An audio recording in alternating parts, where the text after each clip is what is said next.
اقرأوا القرآن لكتاب الله. أعوذ بالله من الشيطان الرجيم. بسم الله الرحمن الرحيم. إن الذين كفروا بآياتنا سوف نصليهم نارا كلما نضجت جلودهم بدلناهم جلودا غيرها ليذوقوا العذاب إن الله كان عزيزا حكيما. والذين آمنوا وعملوا الصالحات سندخلهم جنات تجري من تحتها الأنهار خالدين فيها أبدا. 56 نمبر آیت ہے. لهم فيها أزواج مطهرة وندخلهم ظلا ظليلا. إن الله يأمركم أن تؤدوا الأمانات إلى أهلها وإذا حكمتم بين الناس أن تحكموا بالعدل إن الله نعم ما يعظكم به إن الله كان سميعا بصيرا. يا أيها الذين آمنوا أطيعوا الله وأطيعوا الرسول وأولو الأمر منكم فإن تنازعتم في شيء فردوه إلى الله والرسول إن كنتم تؤمنون بالله واليوم الآخر ذلك خير وأحسن تأويلا. صدق اللہ العظیم.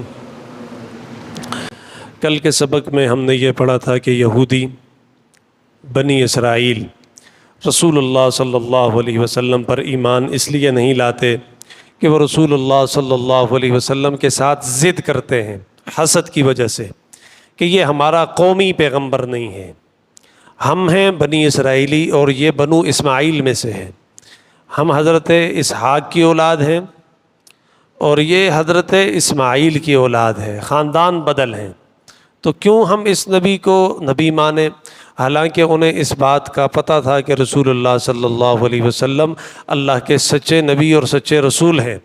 رسول اللہ پہ اترنے والی کتاب قرآن مجید ساری کتابوں کی سردار ہے. انہیں یہ بھی پتہ تھا کہ رسول اللہ صلی اللہ علیہ وسلم کا حلیہ کیسا ہے. انہیں یہ بھی پتہ تھا کہ رسول اللہ صلی اللہ علیہ وسلم کا شہر کیسا ہے. انہیں یہ بھی پتہ تھا کہ رسول اللہ صلی اللہ علیہ وسلم ہجرت کریں گے اور کہاں جائیں گے. اور انہیں یہ بھی پتہ تھا کہ رسول اللہ صلی اللہ علیہ وسلم کے دوست کون ہوں گے. وہ سیدنا ابوبکر صدیق کی نشانیاں بھی اپنی کتابوں میں پڑھ چکے تھے، لیکن جان بوجھ کر ان ساری باتوں کو پھر بھی وہ رسول اللہ پر ایمان نہیں لاتے تھے. تو اس کے پیچھے جو محرک تھا، جو وجہ تھی، وہ تھا حسد. حسد کی بیماری میں مبتلا تھے. تو اللہ فرماتے ہیں چلو تم حسد کی وجہ سے ایمان نہیں لائے، اور جو اس پیغمبر پر ایمان نہیں لاتا وہ کافر ہوتا ہے، اور کافروں کے لیے ہم نے عذاب تیار کیا ہے. اب کافر یہودی ہے تو اس کے لیے بھی عذاب ہے، یا عام کافر ہے، ہر زمانے کا کافر، اس کے لیے عذاب ہے. کیا عذاب ہے؟ اللہ عذاب کو ذکر کرتے ہیں. پھر اس کے بعد جو مومن ہیں ان کو اللہ نے جو انعام دیے ہیں، جنتیں دی ہیں، ان جنتوں کی نعمتوں کا تذکرہ ہے. بس یہی آج کے سبق کی باتیں ہیں، اور جو اگلی آیتیں میں نے پڑھی وہ انشاءاللہ کل پڑھ لیں گے، ان میں تھوڑی تفصیل ہے. اللہ فرماتے ہیں ان الذین کفروا، بے شک وہ لوگ کہ جو کافر ہیں، بآیاتنا، ہماری آیتوں کے، یعنی جو ہماری آیتوں کے انکاری ہیں. کافر کو بھی کافر اس لیے کہتے ہیں وہ انکاری ہوتا ہے، انکار کرتا ہے. بے شک وہ لوگ کہ جو ہماری آیتوں کے منکر ہیں، انکار کرنے والے ہیں. سوف نصلیہم نارا، ان قریب، نصلیہم، ہم انہیں جلائیں گے، نارن، آگ میں جلائیں گے. اور یہ جو آگ ہے جہنم کی آگ ہے، اور جہنم کی آگ دنیا کی آگ سے عجیب ہے. اور دنیا کی آگ جلتی ہے لکڑیوں سے، اور جو جہنم کی آگ ہے اس کے بارے میں اللہ فرماتے ہیں، آپ پڑھ کے آ چکے ہیں سورہ بقرہ میں، وقودها الناس والحجارہ، اس میں پتھروں کو ڈالا جاتا ہے اور اسی طرح انسانوں کو ڈالا جاتا ہے۔ تو انسانوں کے جلنے سے اور پتھروں کے جلنے سے وہ آگ شعلہ بنتی ہے، جوش مارتی ہے، گرمی چھوڑتی ہے، تو اس کو کہتے ہیں جہنم۔ اور لوگوں نے کہا ہے کہ یہ جو پتھر ہے نا، اس کو جہنم کے لیے بطور ایندھن اور خاشاک اس لیے استعمال کیا کہ پتھر سب سے دیر تک گرم رہنے والی چیز ہے، یہ جلدی ٹھنڈا نہیں ہوتا۔ آپ نے دیکھا یہ جو ریت ہوتی ہے، اس کو ایک دفعہ گرم کر دے تو یہ چھلیوں والا اوگ والا یہ پورے دن اس کو گھماتا پھراتا ہے، اور شام ہو جاتی ہے وہ ریت ٹھنڈی نہیں ہوتی۔ تو ریت بھی تو پتھر ہے نا، پتھر سے یہ ریت ملتی ہے، جڑتے ہیں، پھر اس سے پتھر بنتے ہیں۔ تو خیر، تو جہنم کی آگ میں ہم داخل کریں گے، اور جہنم کی آگ دنیا کی آگ سے 69 گنا زیادہ ہے، یعنی 70ویں درجے پر ہے۔ اور دنیا کی آگ آپ نے دیکھا ہے کہ آگ میں کوئی چیز ڈال دو تو وہ بالکل میلٹ ہو جاتی ہے، پگھل جاتی ہے، اور جہنم کی آگ کا پھر کیا اندازہ ہوگا، ان الذی، جو اس سے 70 گنا زیادہ ہوگی۔ تو اس لیے اللہ نے جو عذاب رکھا ہے نا، آگ کا عذاب رکھا ہے، آگ کا عذاب، جلنے کا عذاب، جلانے کا عذاب، یہ بہت سخت ہے۔ اس کی جو تکلیف ہوتی ہے، جو شدت ہوتی ہے، وہ آدمی محسوس کر سکتا ہے کہ جس کو آگ نے جلایا ہو، اور آگ کا جلا ہوا نہ سو سکتا ہے نہ جاگ سکتا ہے، بہت سخت عذاب ہے۔ اس لیے اللہ نے جہنم کو آگ سے بھر دیا ہے۔ اللہ ہم سب کو محفوظ فرمائے۔ اچھا، ان الذین کفروا بآیاتنا، بے شک وہ لوگ کہ جو ہماری آیتوں کا انکار کرتے ہیں، سوف نصلیہم نارا، ان قریب ہم ان کو داخل کریں گے آگ میں، کلما، جب کبھی بھی، نضجت جلودہم، ان کی کھالیں جل کر پک جائیں گی، آگ میں ڈالا جائے گا اور ان کے چمڑے اور ان کی کھال جل جائے گی اور بالکل وہ سڑ جائے گی، ختم ہو جائے گی۔ تو پھر کیا ہوگا؟ اللہ فرماتے ہیں بدلناہم جلودا غیرہا، ہم اس کو بدل دیں گے نئی جلد کے ساتھ، نئی سکن اس کے اوپر لے آئیں گے۔ دراصل یہ جو جلنے سے تکلیف ہوتی ہے گوشت کو نہیں ہوتی، گوشت جل جائے تو احساس نہیں ہوتا، یہ جو حساسیت ہوتی ہے، احساس ہوتا ہے، یہ سینسٹیوٹی جو ہوتی ہے نا، یہ چمڑے میں ہوتی ہے، چمڑے میں، یہ چمڑا جلتا ہے تو آدمی کو احساس ہوتا ہے، تکلیف ہوتی ہے۔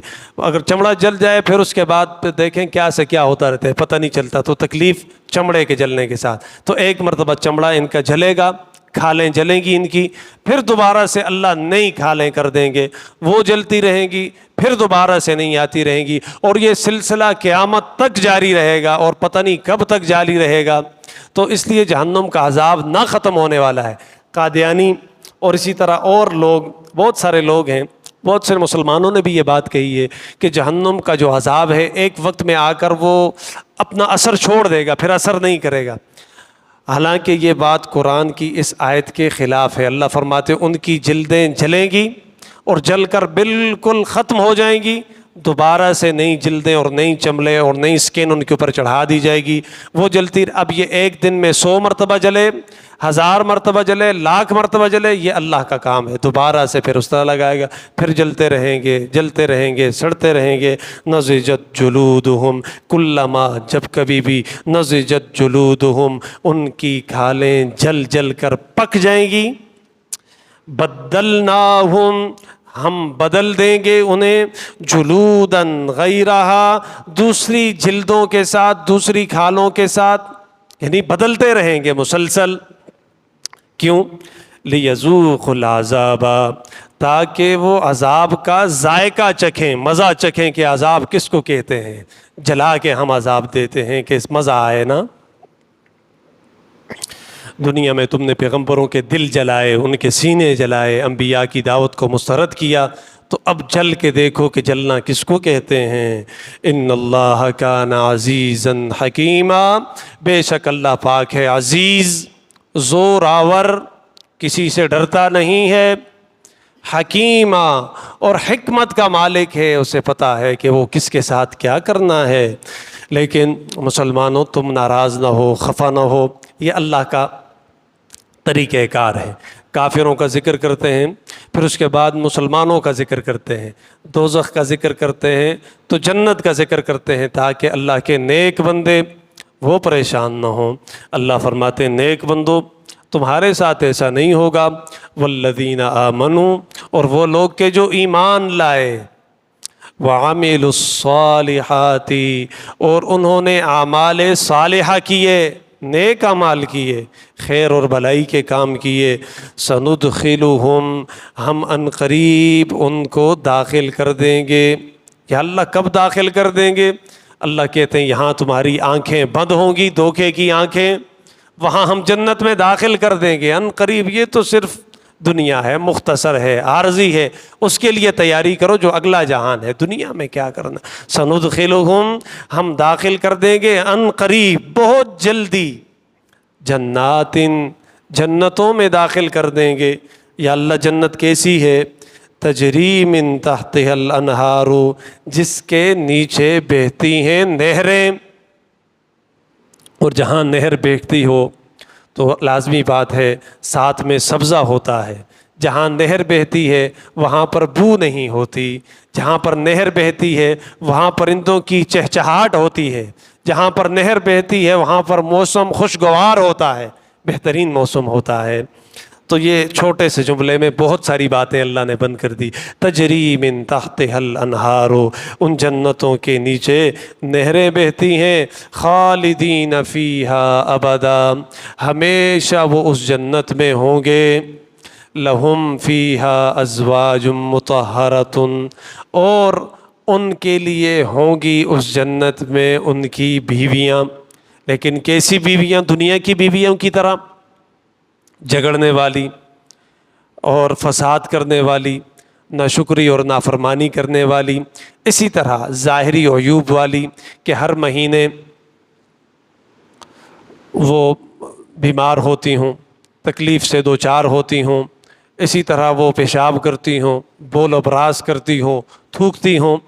رسول اللہ صلی اللہ علیہ وسلم نے فرمایا کہ جنت ایسی ہے وہاں کسی کو تھوک نہیں آئے گی، جنت ایسی ہے وہاں پر کوئی بول نہیں کر سکے گا، یعنی چھوٹا پیشاب نہیں کر سکے گا۔ جنت ایسی ہے وہاں پر کوئی پاخانہ نہیں کر سکے گا، کیونکہ وہ ہے ہی نہیں یہ چیزیں۔